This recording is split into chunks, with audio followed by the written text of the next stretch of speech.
The Embracer Group.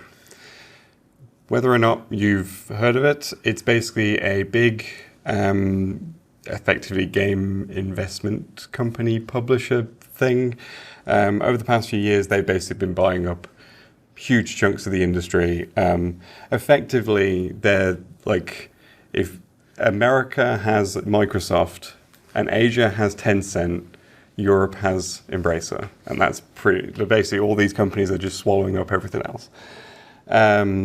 But more recently, obviously last year we had a lot of issues with layoffs within the games industry. Like, I think at least 10,000 people lost their jobs across the games industry, and which has continued into this year, unfortunately.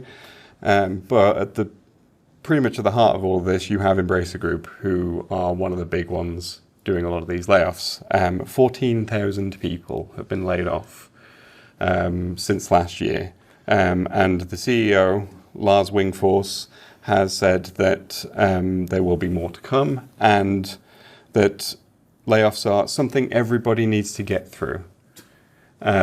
Because apparently some of the people he let go are his PR team, based on the fact that he's openly saying, like, you know, everyone needs to just get over it, and also what matters is shareholder value, nothing else matters. I'm just like, this should go through PR, but you've clearly sacked them all.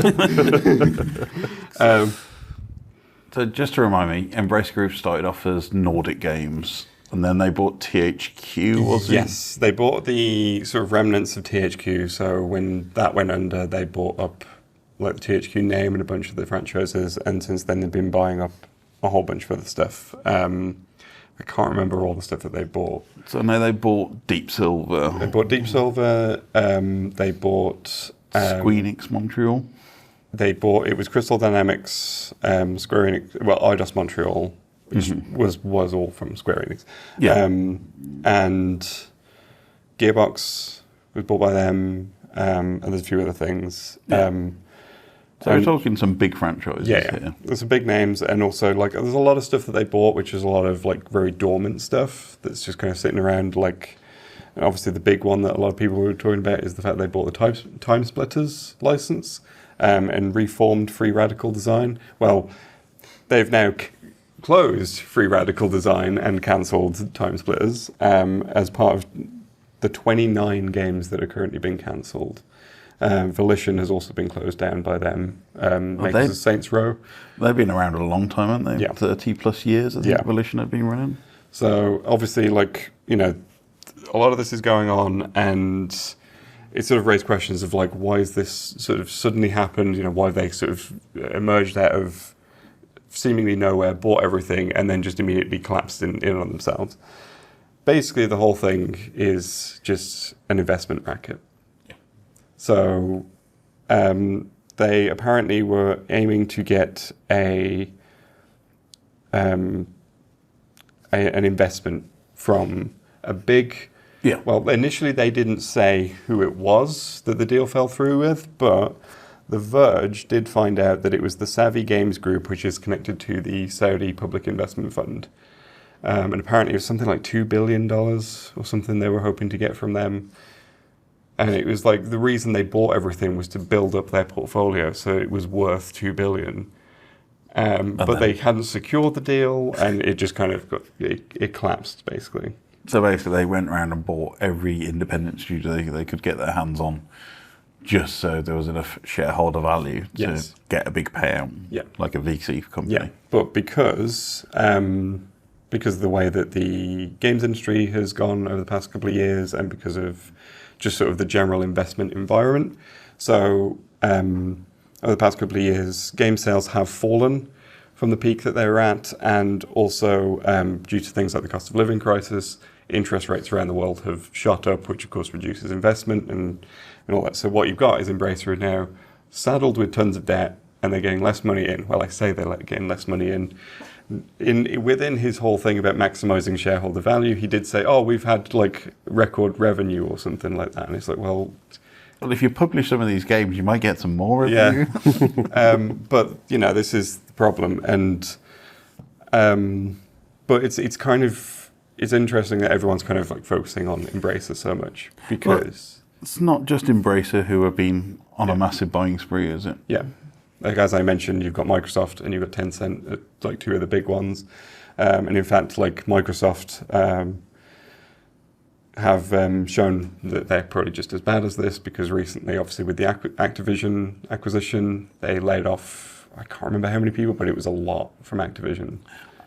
From what I've heard, it was mostly back office staff for Activision Blizzard. Because but of course, this is a big part of why I opposed that whole deal in general, because, well, this is going to happen, because you're going to get the duplicate jobs on the back end, and everyone's going to get fired, and it's still bad regardless. Yeah, a lot of community managers unfortunately lost their jobs, which is quite bad when you. But but it also included like one of the co-founders of Blizzard, I think, was let go. Yeah, and it's like, well, if this is what the acquisition was going to do, then what was the point of it? Yeah. But obviously, you've got a lot of other companies making layoffs for similarly, like, because of stupid reasons that they've, like Sony have done a bunch of layoffs, and that's because they've overinvested in VR, which, the PSVR 2 costs as much as a PS5. And like, I think the numbers for the PSVR and the PS4, like, I think the sort of rate of adoption is like in the single digits, like compared to like number of people who own a PS4 versus own a VR. So you think they would have learnt from Microsoft with Kinect, because they had two bites of that charity. So they tried it with the original was it the 360 the Kinect came out? No, it was the. There was the 360. It was the 360. They had two different versions of Kinect. Yes, they did the 360, and then they released the Xbox One with Kinect built in. But the thing is, like, at the time that Kinect was going on, Sony were also jumping on the, like, we need to do the Wii, because they did the Move controllers, which have been turned into what is used for the PSVR. But also you've got like EA and Sega have also had a lot of layoffs. I know that, like, I think Creative Assembly saw a lot of layoffs, and I know Epic also did a lot of layoffs as well. And I don't really know why, considering that it's basically they're making Fortnite money. So I think the problem is they've invested so heavily into the Epic Game Store, and they're doing the free game every single week. Yeah. And that must be hemorrhaging money for them, especially with the 12-month exclusivity deals. Yeah. And everybody's just gone back to Steam because it's the only store that actually cares about its customers. And though Valve aren't the best company in the world, and they have their own problems, please release episode 3. It's the best interface. Everybody left Steam. So I think Ubisoft went away and built their own launcher. EA pulled out and built their own launcher. Which they've now gone back on. And everybody's gone back to Valve and gone back to Steam, because that's where you go. Ubisoft are hanging on. Yeah. They're desperately hanging on to their own launcher, despite the fact that no one's using it. But I think Far Cry 6 was on Steam, so I think most of the stuff are on. It just basically opens their launcher on the side of it. You thought you got rid of this pile of crap. But I think it's kind of interesting because it speaks to a wide problem. Like I said, we've seen revenue decline within the games industry. But what's interesting about that is when you actually look into it, you can kind of see that, like, all this overinvestment the companies were doing was just incredibly stupid. Yeah. And I would like to play a game of Who's Smarter Than a CEO, which is, so the reason why we've seen game revenues fall is because in 2020, game revenues skyrocketed. Something happened. Something might have happened. Something happened. And then in 2022, they fell back down. And if you look at if you skip 2020 and 2021, 2022 and 2023 are up from 2019. So it's still a steady growth, but you've got these two spikes. Now, see if you can guess what happened. I know what happened. Animal Crossing and Doom released. And they were the two biggest games, and everybody just went wild for Doom and Animal Crossing for some reason. Well, you say Animal Crossing, but that actually is part of it. It is. Yeah, I think we all know what. Yeah, it's COVID. It happened. Everyone was stuck indoors, and then you see the game revenues just spike because everyone's bored, everyone's stuck, and it's now people can go out and enjoy the world. And I remember seeing so many companies like speaking breathlessly about, look at the record sales we're making this year. Even at the time, I was like, yeah, because of COVID, everyone's stuck indoors. As soon as lockdowns are lifted, it's going to go back to where it was. And it's astounding that not a single company seems to have adopted that same thinking. They just went, oh, record sales, let's invest, put loads of money, just spend, like take out all the loans in the world, and now it's effectively all crashed around them, and it's the workers who have to suffer for it. And this is like, it kind of speaks to like a wider problem of how capitalism is bad, basically. It's because they've cancelled some fairly big games. I believe they was doing a Deus Ex sequel. Yes. That got binned. Yeah. And people really still like that franchise, weirdly, even though it's been a long while since that came out. You mentioned Time Splitters, 3 or 4 or whatever number it was, got cancelled. It's basically a new one, Yeah, and then a load of other stuff. So Saints Row is pretty much dead as a franchise now. So again, not the greatest seller of all time, but it did good numbers. I mean, the most recent one didn't, but then again, considering the direction they took it. Well, they rebooted it and got rid of all the fun stuff. Yeah. The whole point of Saints Row is it's GTA, but with the training wheels off and all the wacky stuff put in. Well, I think they with this one, they also I think they hired writers who didn't know what comedy was, based on what I've seen. Maybe they wrote the script to Madame Web. Was it? But yeah, I think it's we've got this going on, and Embrace is like just kind of a symptom of this wider problem of just too many executives are running things from a perspective of like, we need to make short-term gains every quarter, regardless of anything else, and it's not just the gaming industry, is it? It's a global. It just seems like every CEO in existence has just gone, I need to accumulate wealth at whatever cost. Because you look at what is happening at the moment with the lunatic that's running Warner Brothers, and you just think, what are you doing? It's like, I'm almost on the verge of just going, I'm just going to boycott all of your content because you're stripping stuff away from platforms because you don't want anybody to see it. There's no physical media releases. I'm so annoyed about the Coyote versus Acme. I really want to see that movie. It was finished. It was ready to go. It's all done and dusted, and I think it cost them $50 million to make. And then when they said, "Okay, I will entertain offers if anybody wants to buy it from us," and then they went, "Yeah, but the minimum we'll take is 120." No. And other places are just going, we're not even going to do that. Because they cancelled the Batgirl movie. They've lost a lot of their old cartoon archive.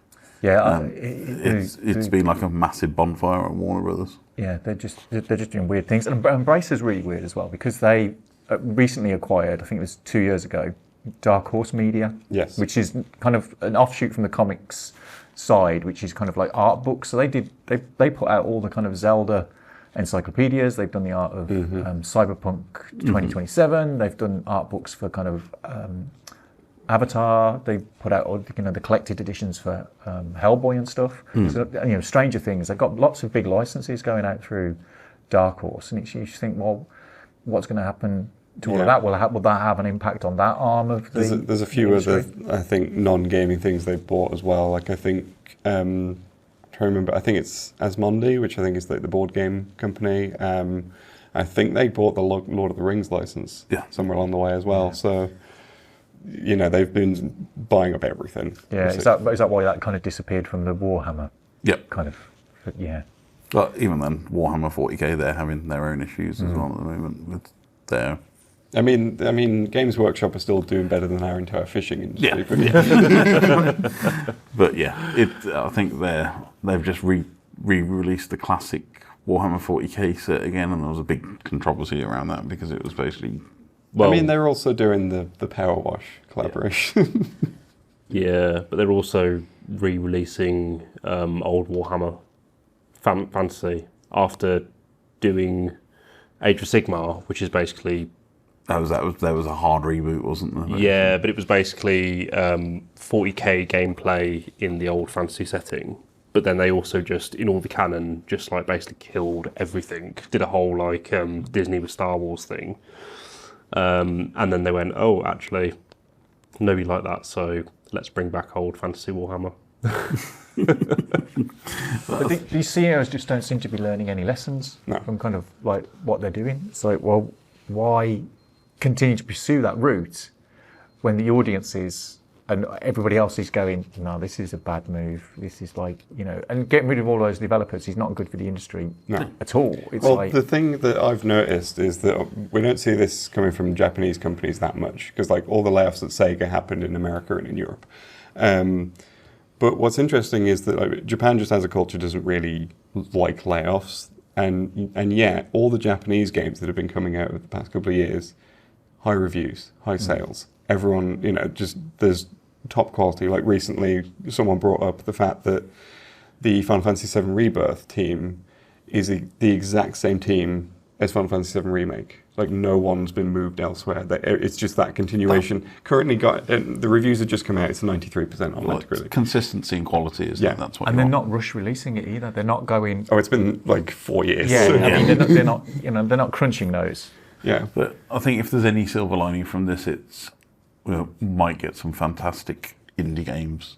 Yeah, I think we are seeing a shift. Just from the start of the year, we've seen like quite a few sort of surprise hits that have come from places that like people just did not expect. Like Palworld was like a big one. You had Helldivers 2 has been massive. Yeah, I was going to say that's taken over everything. Yeah, like I did not expect that to happen. Like when I saw all the trailers and stuff like in the state of plays and stuff, I thought, well, the original Helldivers wasn't that big. It's going to get like a niche audience, but I don't see why Sony are investing so much money in this. And then suddenly it just exploded. I think they picked up a lot of people who wanted like ODST from Halo, because that's basically what the game is to a certain extent. It's like, here's Halo ODST without the license, but you drop from a spaceship and then blow stuff up. Your recent game of the week, that Pacific Drive, I've just seen everybody just going, oh my God, this is just... Like, I expected to go, it's okay, I might play it for a bit. And not everybody's gone, I'm so invested in my car. It's like, if anything ever happens to that, I'm going to be really upset. So initially, when I first saw the trailers for it, I saw like, oh, it's kind of like a horror game kind of thing, but you're in a car. That seems interesting. I'm interested. A few weeks ago, they sort of revealed that like it had a lot of roguelike elements, a lot of survival elements, and I immediately went, oh. And then I got a review code for it, and I've been playing through it for like the past week and a half or so, and I was like, this is really good. This whole, like, by the time that this goes out, my review will also be out. And in that review, I state that there are effectively 3 elements. There's driving, there's roguelike, there's survival. And at least 2 of those elements I view cynically. And yet, somehow I ended up really liking it. But, we're seeing a lot of shift in this. We've also got, like, last year we had Baldur's Gate 3. Larian Studios, tiny little studio compared to... And we're seeing a lot of talk from these successful studios that's calling out what's going on with the AAA space, what's going on with the CEOs. Because Larian recently accepted a DICE award where they basically just went, layoffs are bad for the industry, in their acceptance speech, and basically just like everyone else is doing things badly, we're doing things right. And they're in a position to be that confident and that cocky about it. If I look at the latest AAA flop, we've just got to look at Suicide Squad, Kill the Justice League, which come from a very well-renowned studio with Rocksteady, who did 3 fantastic Arkham Asylum games, and then this license is just...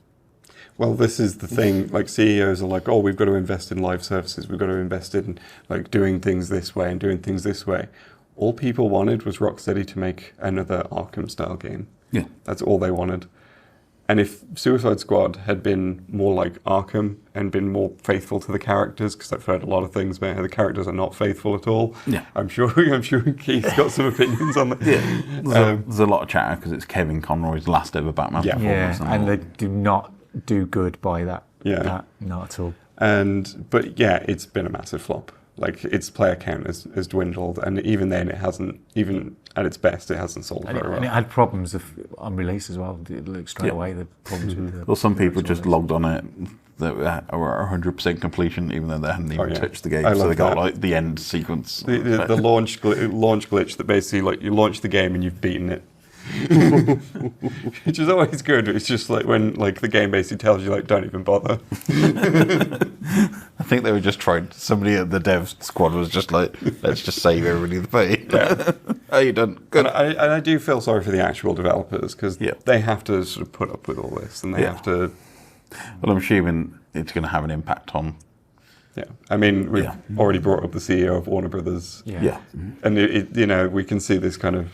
It's going to happen. down, Yeah. So, I just think that until they financially are impacted to a certain extent, they won't pay any attention to what needs to be done. The problem is anything like a live service game that would have been thought of 4 years ago, and any changes now are going to take at least 2 to 3 years in the industry because the nature of game development now, it's not a year one release, it's a full development cycle over 4 to 5 years. Well, the whole thing with the Warner Brothers is like, God damn you! It's like, I want to boycott your stuff, but Dune 2's out next week. It's like, okay, see, as June's over, we're good. Yeah, so it's like, because I don't want to encourage them by going, I'm going to support you as a company when you are trashing creatives left, right, and centre, regardless of the quality of the material they're making. They have put heart and soul into make it, and we as an audience should have the opportunity to decide for ourselves whether we want to play it or watch it. Yeah. And we should at least be given that choice, not told, oh, we made this stuff, but we just can't be bothered to show it you. So we're taking it away, and you can't have it. Again, that anyway. Coyote versus Acme thing, I hadn't heard of it until it got cancelled, and as soon as I heard of it, I was like, this is the greatest crime. I need to see this movie immediately. Yeah. So to wrap it up, do you think we're at the kind of end of the layoffs, or do you think there's much more to come? We're probably going to see a few more coming over the coming months, especially because we're still not at the end of the financial year. So we're going to see companies just doing like last minute ones to just make their shareholders happy right at the end of the financial year. But I think we are going to long term see a bit of a shift. I think just off the back of things like Larry and the Helldiver studio, because that's another CEO who's just being blunt as hell, and it's so refreshing. We've also got the fact that you've got Remedy, who, even though Alan Wake 2 hasn't been hugely profitable, they're seeing it long term, and they're like, it will be profitable within a couple of months, so we're happy with it. So I think if we start seeing more of that going on, we'll start seeing a bit of a shift, especially if more things like Suicide Squad start failing, and big companies start realizing, oh, we can't keep operating like this because everyone's going to that stuff over there. Well, I'm sure Call of Duty 655 and F1, or what was the Premier League, whatever football game that is, that'll still be out anyway for those kind of audiences. I think it's EA Sports FC or whatever it is now. Yeah. Because they don't have the FIFA They don't have license the FIFA anymore. license anymore, yeah.